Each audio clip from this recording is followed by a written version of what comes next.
Muito bem-vinda, prezada secretária Marília. Um abraço também aos demais parlamentares presentes. Secretária, eu vi aqui muitos parabéns para a senhora, parabéns para o seu pai que acabou de se retirar, mas eu gostaria de também dar parabéns ao governador Romeu Zema pela escolha do seu nome, pela escolha de um nome técnico para um assunto extremamente técnico. Eu tenho uma mania meio professoral de sempre olhar currículos, né? A gente às vezes brinca que o currículo Lattes, a plataforma Lattes, é a rede social dos pesquisadores. E ali eu identifiquei na senhora diversas práticas em conjunto. Eu também sou formado na UFMG como a senhora, com mestrado na UFMG como a senhora, e uma coincidência, a senhora com doutorado na UFRJ e eu tenho doutorado na Universidade Federal Rural do Rio de Janeiro.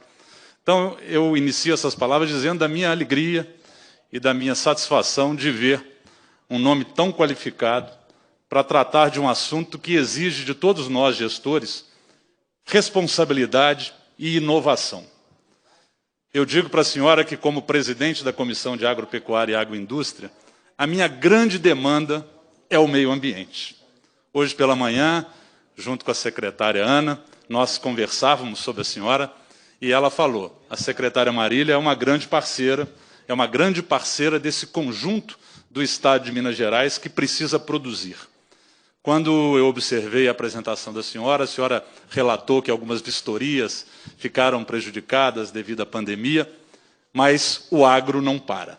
O agro não parou nem um dia nessa pandemia e os nossos produtores, quando eu levo uma demanda da agropecuária, eles me trazem uma demanda do meio ambiente. Então, eu venho não é um questionamento, mas é até um reforço para que a senhora... Ontem eu estava conversando com produtores rurais lá de Carandaí.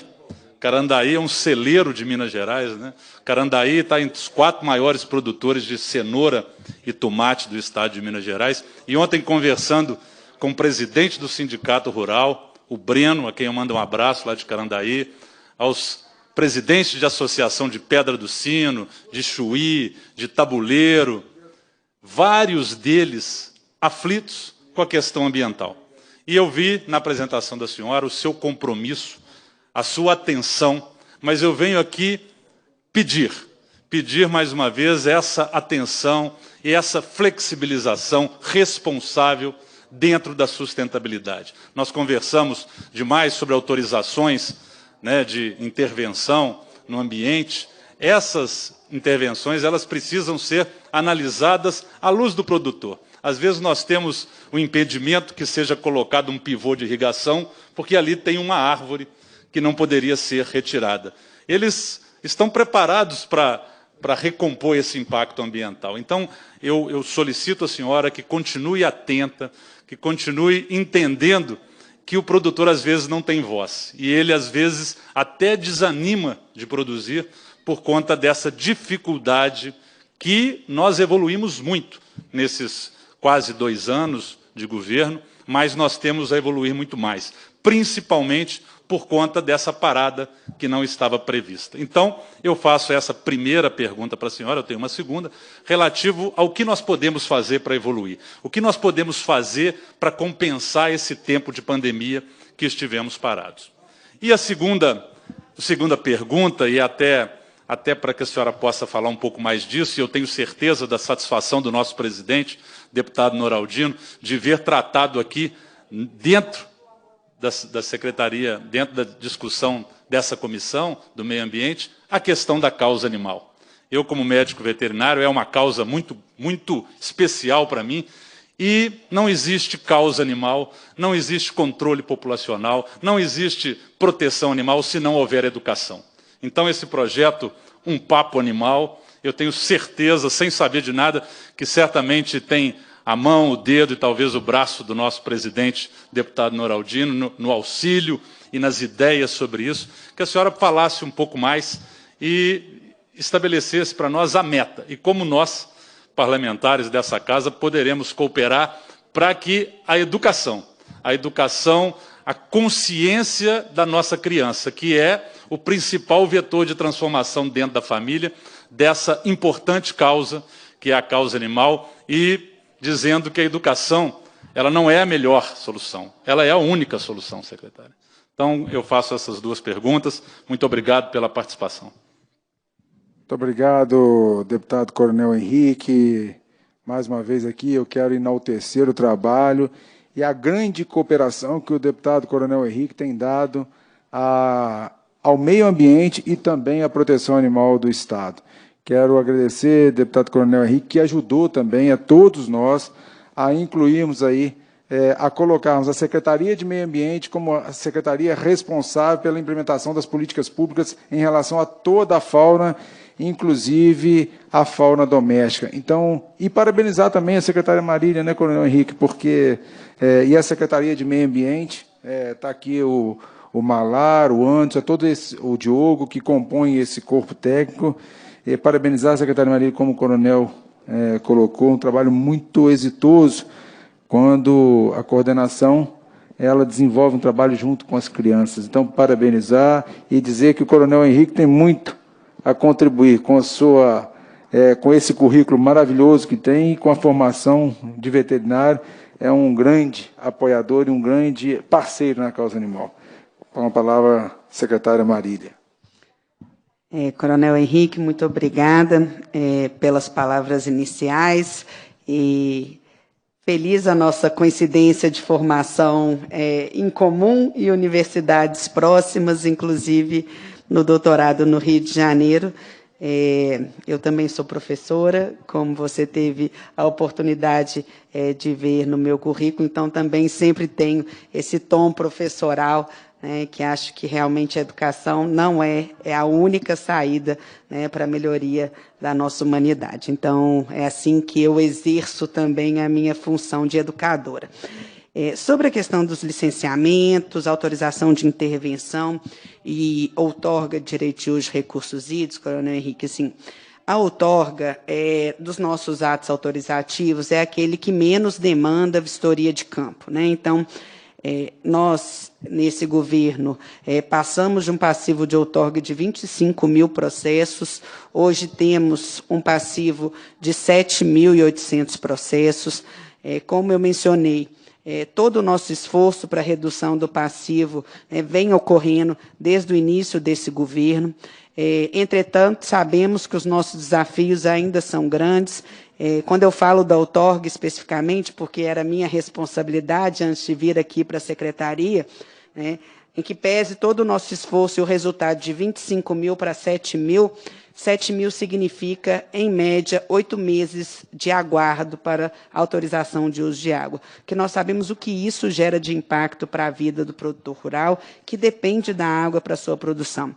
Então, nós estamos buscando meios de acelerar a conclusão desse passivo. Quero aqui referenciar o Ministério Público, que tem sido o nosso parceiro, inicialmente no Triângulo Mineiro. O promotor Valera nos propiciou uma parceria com a Universidade Federal de Uberlândia para ajudar a reduzir o passivo. Recentemente fizemos um convênio também com o Ministério Público na região noroeste, que aportou recurso para a contratação de estagiários. Então, temos, na parte de outorga próxima com o Ministério Público, numa visão de que a regularização ambiental é o melhor caminho. Em relação às intervenções ambientais e ao licenciamento, de fato, parte significativa desses atos autorizativos dependem de vistoria em campo. O que nós fizemos, Coronel Henrique, nesse período? Nós demos a diretriz para as equipes que preparassem todo o processo de escritório e deixasse pronto para que, neste momento, a gente fizesse uma grande força-tarefa de vistorias, mas já antecipado todas as análises técnicas anteriores à vistoria.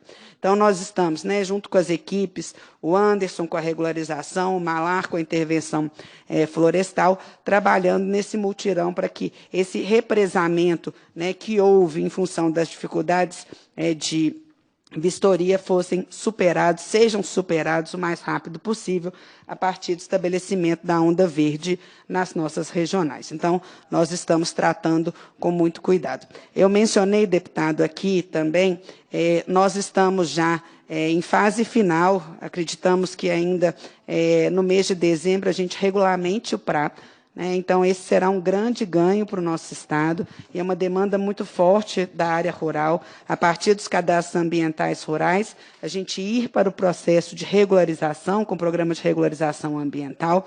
Então, esse é um ponto também de avanço para o próximo mês, que a gente pretende, né, em 2021, ter um grande trabalho de regularização dessas propriedades rurais através do PRA. O senhor mencionava a secretária Ana Valentini, a gente tem tido um diálogo muito profícuo, né? Eu brinco com ela, eu falo, sou menina nascida e criada em Belo Horizonte, apesar de ter avô que foi produtor de leite a vida inteira em Pará de Minas, tive a oportunidade de conviver no campo lá na fazenda dele em Pará de Minas, mas a Ana, né, me mostrou uma realidade muito importante. Eu tenho falado muito isso, assim, as incertezas no processo de produção da área agrícola são muito grandes, né, partindo, inclusive, da água, né, se tem água disponível, se vai chover mais, se vai chover menos, e isso traz ao produtor rural uma visão de riscos do seu processo totalmente diferenciada do que a gente tem, por exemplo, no processo industrial. Então, nós temos que, de fato, auxiliar esses produtores a estarem regulares, porque eles são os maiores interessados, como o senhor disse, na preservação, porque a sustentabilidade da produção significa a preservação da água, significa, né, a integração com a qualidade ambiental dentro da propriedade. Então, isso, de fato, que nós acreditamos.